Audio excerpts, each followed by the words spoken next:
የወጣሁኝ ዳር ላይ ቆሜ ነው አሁን ራሱ ማውራሽ ያለሁት በተቻለኝ አቅም ያለኝን ሀቅ ብትላይ ደግሞ ክርስቶስን ታዋራው ነገርኩሽ። ኦልሬዲ ጠበቃ ጋር ደብዳቤ ምናምን ይደርሷል። እኔ እቃውን ለምን ይሸጣለሁ? እኔ እኮ ህይወቴ ይቀየራል ብዬ ነው አይደል ቤተሰብን እንትን ያልኩት። በምፈልገው መልኩ ካገኘው እኔ እቃውን ቁጭ ብዬ ለመስራት ነው። እዛ ጋር በረከት ማኒፑሌት አድርገህ ጨርሰህ ለመስራት ነው። ገብቶሻል አይደል? ማኒፑሌት አድርገህ ጨርሰህ መጠቀም ሲያቅትህ ነው በእንደዚህ አይነት ወይ እየተጠቀምክ ያለው። እኔ ያንተን ሳይድ ያየሁት ያንተን ሳይድ ያየሁት መቼ ሆነ ታውቃለህ? ያንተን ሳይድ ያየሁት ጠዋት ደውለህልኝ ወዲያው እንደዛ ስትለወጥ ቀድመህ ሳትነግረኝ ስትቀር በቃ ይሄ ሁለቱ ባህሪህን ያየሁት የዛኔ ነው። በቀናነት እያዋራሁ አንተና ጓደኛ ስማኝ፣ አንተና ጓደኛ ሲጀመር ልጅቷ እንዲህ አይደለችም ብላችሁ እኔን እንኳን ስሜን አጥፍታችሁታል። ገባህ? እኔ ብትጠይቂ በቃ አሁንም ቀረ ስሜን በማጥፋት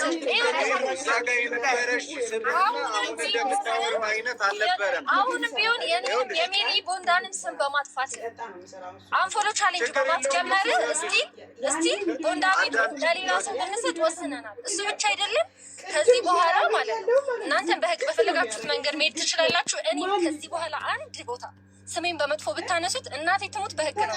ይሄ በቃ ቃሌ።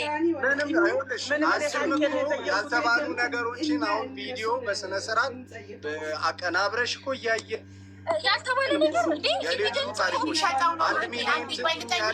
ልጠይቅለት አንዴ ህሊና ከምን አንጻር ነው የሚሸጠው ብለሻል? 1 ሚሊዮን ብር እንኳን አያወጣም። የዛን ቀን እኮ እያወራ ነበረ ዲር እንዴ እያወራን ነበር እኮ ራሱ ስጡኝ። ይኸውልሽ ቶታሊ ምን እንዳለን ታውቂያለሽ? 1 ሚሊዮን ብሩን ስጡኝ። ሰርቶ ሊለወጥበት የሚፈልግ ሰው እኮ የምር ታንክፉል ነው የሚሆነው፣ ግሬትፉል ነው የሚሆነው። 1 ሚሊዮን ብሩን ስጡኝ፣ 500 ሺህ ይቅርብኝ። እግዚአብሔርን ቃል በቃል ማለት ነው 500 ሺህ ይቅርብኝ፣ 1 ሚሊዮን ብሩን ስጡኝ። በቃ እንደዛ ነው ሲለን የነበረው። ሊሸጥ አስበው ስላልተሳካለት ብሩ ነው የሚፈልግ። ቶታሊ ሰርቶ ሊለወጥ የሜሪ ቦንዳን እንትን ላኪልኝና 1 ሚሊዮን ብር ስጡኝ። ሶሪ ዋትስአፕ ላይ ልክልሻለሁ። ሚስ አንደርስታንድ እየተደረገ ሀቢባዬ እኔ ሲጀመር ከዚህ በላይ ራሱ ላይክ ዲስአፖይንት መሆን አልፈልግም። በጣም በቃ ያላችሁን ማስረጃ ያሰሙ።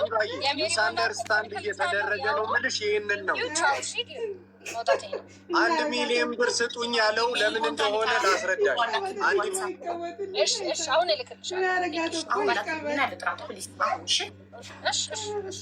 ይኸውልሽ ሜሪን እጠራታለሁ። አንዴ ዋትስአፕ ላይ ላክልኝና ቅልቦች እንዴት ነህ ተስፋዬ? ደህና ነኝ አቡ፣ እንዴት ነሽ? ሰላም ነው። እየሰማኋችሁ ነበረ። ባትወጣ አሪፍ ነበረ። ልጅቷ ትገባለች፣ እጠራታለሁ። ዋትስአፕ አቢብ በቃ እሺ፣ ጥሪያትና 1 ሚሊዮን ብሩን ስጡኝ ያለው በምን ምክንያት እንደሆነ ላስረዳሽ። አሁን ስልካችሁ ምን ሆኖ ነው? እስካሁን ሰላም ነበር። ምንድን ነው የተፈጠረው ነገር? አሁን አይ ዶንት ኖ ኔትወርክ መሰለኝ። ሀቢባዬ ትንሽ እሺ አስተካክሉኝ ያለው ላይቡ ላይ ሙሉ ሪከርዱ አለ። እንዲያውም ዛሬ ቪዲዮ ሰርተን ይሰማ እየጎተተክ ነው ኔትወርክ እንደቀድሞ ሰራተኛ የሚሆን አገር የራሰ ሺሻ የምትጠቀም እንደሷ ሁሉም ነገራችን ላይ የምትኖር ኢትዮጵያዊ ነው የሚያስፈልጋት። ማይካችሁን አብሩት፣ ሚዩት ናችሁ። ተናጋሪ ማለት ነው። ያለበለዚያ ከባድ ነው። ሀቢባዬ 1 ሚሊዮን ብር ይሰጠኝ ያለበትን ፐርፐዝ ላስረዳችሁ። 1 ሚሊዮን ብሩ ይሰጠኝ ያለው በመሀል በጭቅጭቁ መሀል ይሄ እኮ ቦንዳ ቤት 1.5 ሚሊዮን ብር ያወጣል ሲባል ቁልፉም ከግምት ውስጥ ገብቶ ነው ስትል፣ ከግምት ውስጥ ከገባ እኔ ቁልፍ የመሸጥ ልምድ የለኝም። እንደዛ ከሆነ 1 ሚሊዮን ብር ቢሆን ስጡኝ እንጂ እንዴት 300 ሺህ ብር ማያወጣ ቦንዳ ቤት ወስዳለሁ? ባለሙያ የገመተልኝ እስከ 300 ሺህ ብር ነው የሚል ነው። ስለዚህ እያላችሁኝ ያላችሁት አግባብ አይደለም። ከሆነ 1 ሚሊዮኑን ብር ስጡኝ የሚል ሀሳብ ነው ያቀረበው። ሚዩት ላይ ነች።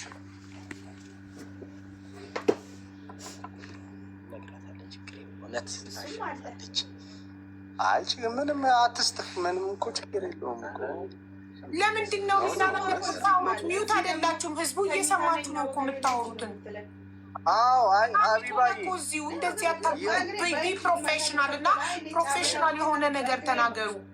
አንደኛ፣ ሁለተኛ ከቻልክ ሚውታ ራሱ ለምን ራሱን ችሎ እንዲያወራ አታደርግለትም? የመጀመሪያ ቀን ራሱን ችሎ ነው ማለት እናንተ ያልሆነ ነገር እየመከራችሁ ልጁን ቻሌንጁን አሳጣችሁት። አሁን ልክሰስ ፊል ወጪ አለበት፣ ስንት ነገር አለበት። አልመከር ነው ሀቢባዬ አልመከር ነው።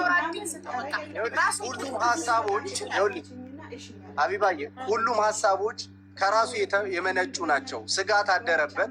ስጋት ሲያድርበት ላይ ስተባለ በዛ ራሱ በረከት ራሱን ችሎ ያውራ። 1 ሚሊዮን ለሚስጥኝ እንዳል ራሴ ያስረዳል። እንዴት ነው ማውራት ሳትችል የሁሉ ፎሎ ያገኘከው? ኮንፊደንስ የሚዳብረው አዳምጣኝ በረከት ወንድ ራስን ችለህ ስታወራ ለራስህ ስትቆምለት ነው ኮንፊደንስ የሚዳብረው። በሰዎች አትመራ፣ በራስህ ተመራ፣ ራስህ አውራ። እንዴ አማርኛ ነው የምናወራው፣ ቋንቋችን ነው። ስለዚህ ሀቅህን ራስህ ተናገር። 1 ሚሊዮን ብር ስጡኝ ያሉትን ፓርቲ ደግሞ ቆርጠው ነው። ሱቁ እኮ ቢሸጥ ይሄ ቁልፉ ቢሸጥ 1.5 ለእሷ ያወጣላታል አሉ። ለእሷ ካወጣላት ለምን ለእኔ እንደዛ ካወጣችሁ 500 ሺውን ክሊር ላርግና 1 ሚሊዮን ብር ስጡኝና ሌላ ቢዝነስ ቢሆን እጀምራለሁ። ለምን እንደዚህ ታደርጋላችሁ? ይሄን ዕቃ በባለሙያ አስገምቼው እንደዚህ ያለኝ ምናምን ነው እንጂ ያልኩት ሌላ ነገር እኮ አላልኩም። ይሄ ነው 1 ሚሊዮን ብር ያሉትን ቆርጠው ለብቻ ቪዲዮ ሰሩ። 1 ሚሊዮን ብር ያለችው እሷ ሊሰራበት ስለማያስብ ነው ማለት እሱ ሌላ ስራ ነው ሜቢ ሊሰራ ያሰበው ነው። እኛ ደግሞ መስራት የሚፈልግ ሰው ማደግ ለሚፈልግ ሰው ነበር መስጠት የምንፈልገው ነው። ገባህ? ማደግ ይሄ የማደግ ሁኔታ አይደለም። በነገራችን ላይ ይሄኛው ባይገባ ደስ ይለኛል አቡዬ። ምክንያቱም ቻሌንጅ ተሰጥቶ ቻሌንጁን በሚገባ በብቃት ተወጥቼ ነው ማለት ነው። እና ደግሞ 1.5 ሚሊዮን ብር የሚያወጣ ቦንድ አሉ። እኔ ምናልባት የላቸውም ከሆነ እሺ 1 ሚሊዮን ብር ይስጡኝ ነው በቃ ያልኳቸው እንጂ እዛ ጋራ ሱቁ ቁልፉን እነሱ የሚሸጥላቸው ከሆነ ሽጠው ለእኔ ለምን 1 ሚሊዮን ብር አይሰጡኝም? እነሱ ከተሸጠላቸው 500 ሺህ ብር እነሱ ያትርፉ ነው የኔ አባባል። እንደዛ ከሆነም ማለት ነው ሀሳባቸው።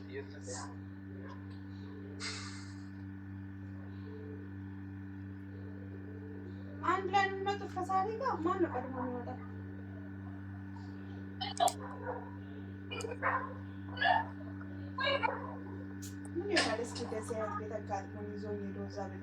ቆይ አንዴ ሜዲን እየጠበቅናት ነው። ትምጣና ከዛ እንነጋገራለን። ሁለታችሁም ጋር ነው ድክመት ያለው። እሱን ነጥቦቹን ይዤ ቻሌንጁን ሲሰጡ ቀን መጥቀስ ነበረባቸው። በቀኑ የሚሸጥ ይሄና እቃ ተቀናሽ ነው ብሎ ማሳወቅ ነበረባቸው። አንተም ደግሞ በባለሙያ በራስህ ማስገመት ነበረብህ። ምክንያቱም ማንኛውም ቦንዳ በፈለገው ዋጋ ስለሚሸጥ እነሱ እራሳቸው በሚሸጡበት ዋጋ ነው ካልኩሌት ያደረጉት። ካልኩሌት አድርገው ይኸው ይሄንን አስቀምጠዋል። ስለዚህ ይሄ አሁንም ድረስ ቢመጣ ሱቃችን ያለ እቃ ነው ቢቆጠር ዋጋ ሁሉ ነገር ግን እሱ በዲሲፕሊን ጉለት ምክንያት ቻሌንጁን ለሱ ሰርዘነዋል። ከፈለገ በህግ ይጠይቀን። ምክንያቱም የብራንዳችንን ስም አጥፍቷል እያለ አንተ የሄደክ ጁላይ 20 ያስገመትክ ቀን እዛው አስገምቼ 300 ሺህ ብር አያወጣም እቃው ብለህ እዛው መንገድ ሲገባ እስከ ነገ ጠብቀህ ጸጥ ብለህ ላይፍ ከፍተህ ብቻ ተናገርክ። ለምን እኛን አልጠይቀንም? ቢጠይቀን ኤክስፕላኔሽን እናረግለት ነበር ነው እነሱ እየመለሱ ያሉት። ስለዚህ ሁለቱም ወገን ጋር ነው ችግር ያለው። እንደዛ ቢያደርጉ ቪዲዮ እየቆራረጡ አይሰሩ እንደዛ እንደማያደርጉ ይሰማል አይደለ? ያኔ በቃ እኔ ሄድኩኝና እንደነገርኩሽ ነው ቅድም አስረቼሻለሁ። እነዚህ ሰዎች ነገ ላይ ላይቭ ላይ ባልገባ እዚህ ጋር ህዝቡ ባያይ ቢሸመጥጡኝ ራሱ መብት አላቸው። እንደዚህ ያረክ እንደዚህ ብለው ቢሸመጥጡኝ መብት አላቸው። ምክንያቱም እኔ ምንም ማስረጃ የለኝ። እዚህ ጋር እኔ ማስረጃ ማን ነው? ህዝብ ነው። ምክንያቱም እኔ ማንም የለኝም። ማንም እንደሌለኝ ስለማቅ ህዝብን ተማምኜ ነው እጄ ላይቭ የገባሁትኝ ማለት ነው። ገብቶሻል አይደል? ከዛ ይሄ የሰራሁትን እንደዚህ ሰርቻለሁ፣ በሰራሁት ልክ ደግሞ ለእኔ የሰራሁበትን ስጡኝ ብዬ ነው የጠየኩት። ሌላ ምንም ጥያቄ አልጠየኩም። በባለሙያ ሳስገምተው እንደዚህ ሆነ። ይሄ ደግሞ እኔ ነገ ለምን እንደዚህ ያደረጋችሁኝ? የሰራሁትም እኔ ቻሌንጁን አክሴፕት አድርጌ የሰራሁት ይህንን ሰምቼ ነው የእኔ ጥያቄ። ይህም ባልሰማ ቻሌንጁ መጀመሪያም አልሰራም ነበረ። ሌላ ቻሌንጅ መስራት ይችል ነበረ። እናንተ ለራሳችሁ ማደግ ሲሉ ነው እንጂ ሲጀመር እንደዚህ ማድረግ እኮ 100,000 ብለው ካሰሩ ቅድም 100,000 አዎ ማሰራት ይችላሉ። 100,000 ለ100,000 ፎሎወር ሊሰራላቸው ይችላል። ላይሞላም ሊሞላም ይችላል። ነገር ግን እነሱ የፈለጉት እዚህ ጋር ዋናው ምንድን ነው? እይታን የፈለጉት። ቻሌንጁን ለሁሉም ሰጡ በይፋ። ሁሉም ሰው ሰራ፣ ተሳተፈ፣ ስማቸው እዛ ጋር ተጠራ። እኔ አሸነፍኩኝ ማለት ነው። ሳሸንፍ ደግሞ የተባለው ነገር ለእኔ ሊሰጣኝ ይሄ ፍትህ ነው። በቃ ለእኔ መሰጠት አለበት። ሰርቼ ነው። ድርጅታቸው ተዋውቆላቸዋል፣ የሚፈልጉትን ነገር አግኝተዋል። እኔ ደግሞ የማልፈልገውን ነገር ሊሰጠኝ አይገባም። አቡዬ ሰላም በረከት ሰላም ቅልቦት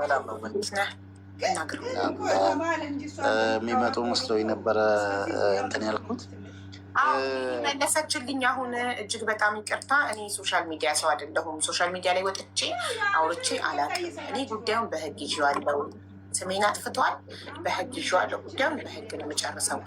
እነሱም ሄደው በህግ ይጠይቁኝ ብላ በትልቅ ትትና መልሳልኛለች። ሜሪ ቦንዳ ባለቤቷ ማለት ነው። ጥሩ የሚገርምሽ ከመጀመሪያው ቻሌንጁ ጀምሮ እንዳጋጣሚ ሆኖ የመጀመሪያውንም ቻሌንጅ አይቼዋለሁ። የዛሬውንም እንዳጋጣሚ ነው ያየሁት። የዛሬውን ደግሞ ቅድም እንደነገርኩሽ ከጠዋት ጀምሮ ሌሎች የሶሻል ሚዲያ ሰዎችም ሲነጋገሩበት ስለነበረ እንዳጋጣሚ አይቼዋለሁ። ቅድም ያነሳሽው ፖይንት ነው ትልቁ። መጀመሪያ ላይ ስትይ ይህ ልጅ ያንን ትወስዳለህ ከተባለ ከላው ላይ ሲጀመር ከላው ላይ እየተሸጠ የሚል አማርኛ መግባትም የለበትም። ምክንያቱም በዚህ እንትን ተሸጦ ነው ተብሎ ምሽት ላይ ወደ ቤትም ተግዞ ሊሄድ ስለሚችል ማለት ነው። ስለዚህ በእንደዛ አይነት ነገር መኬዱ ልክ አልነበረም። ግምቱን ግን ነው መጀመሪያ ባሳዩት ቅድም ቮይስ አድርጌልሽ እንዳደረግኩልሽ ልጁ ያንን እዛ ቤት ውስጥ ወይ ሱቅ ውስጥ ያሉትን ቀርጾ ይዞ ያሳየችኝ መጀመሪያ ይህን ያህል ነው ስትል እነዚህ ልብሶች ነበሩበት ብሎ ይዞ በዛኛው ያው አንዳንድ ንግግሮቹ የእሱ ንግግሮች ልክ ናቸው ብዬ ባላስብም እነዛን ይዞ ከነዛኞቹ ሳይነኩ እነሱ ግን እነዛን በፈለጉት ዋጋ መገመት ይችላሉ። ከዛ ላይ ግን አንድም ሳይቀነስ ሊሰጠው ይገባል የሚል እምነት ነው ያለኝም። መሆንም ያለበት እንደዛ ነው። ይሄ ላይቭ ላይም ተቆራርጦ አንዳንድ እሱ ሲናገራቸው የነበረውንም እነሱን ገንዘብ መጠየቅ አይችልም እሱም። ምክንያቱም እነሱም ቦንዳ ቤቱን ውሰድ ወይንም እንደዚህ አድርግ ግምቱ እንደዚህ ያህል ይወጣል የሚል አይነት ነገር አቀረቡለት እንጂ ለዚህኛው ግምት የሚሆን 1.5 1 ሚሊዮን እንሰጣለን አይደለም ያሉት። በእንደዚህ አይነት መልኩ አንድ መጥተው ችግሮቹን ያለውን ለመፍታት ቢሞክሩ ተደዋውለው ተገናኝተው ልጁም ያለበትን ሁኔታም አይተው እንግዲህ ሊስትሮ ነው የሚጠርገው። ራሱን ለመለወጥ ብዙ የሚተጋ ወጣት ነው። ሲናገርም እንደነበረው ያለበትን አሁን የቤተሰብ ችግሮችንም ያው ሰው የለኝምም እያለ ነው። ስለዚህ የእሱን እንደው አንዳንድ ስህተቶችን እንደ ስህተት ሳያዩ አሳልፈው የሚሰጡ ከሆነ የለፋው የደከመው ይሄ ልጅ ስለሆነ እኔ አላውቀውም፣ ዛሬ ነው ያየሁት። ግን እንደዛ ቢያደርጉ የተሻለ ይመስለኛል። ሜሪ ቦንዳዎች ያው ትሰማላችሁ ብዬ ተስፋ አድርጋለሁ እና ተሳስቶም ከሆነ እንደው እናንተን የበደላችሁ ነገር ካለ ይቅርታ ጠይቆ ይሄ ልጅ ብዙ ተስፋ አድርጎበታል። አይቼዋለሁ። ጫማ እየጠረገ ማስታወቂያውን ሲሰራ ልለወጥ ፈጣሪ እንዲረዳኝ ምናምን ነገር እያለ የነበረበት ነገር ስለሆነ ያንን አስባችሁ ባጠፋው ቦታ አጥፍቷል፣ በድሎኛል ብላችሁ የምታስቡ ከሆነ ይቅርታ ጠይቆ የቃል የገባችሁትን ነገር ብትሰጡት መልካም ነው ብዬ ነው የማስበው። ከዛ ውጭ ነው አሁን የነበረችውም ላይቭ ላይ ያለችው እኔም በህግ ምናምን የሚባለውን ነገር ትንሽ ነው። ኢትዮጵያ ሕዝብ ታውቁታላችሁ፣ ከምስኪን ጎን ጋር ለመቆም ምንም ወደኋላ እንትን የሚል ነገር የለውም።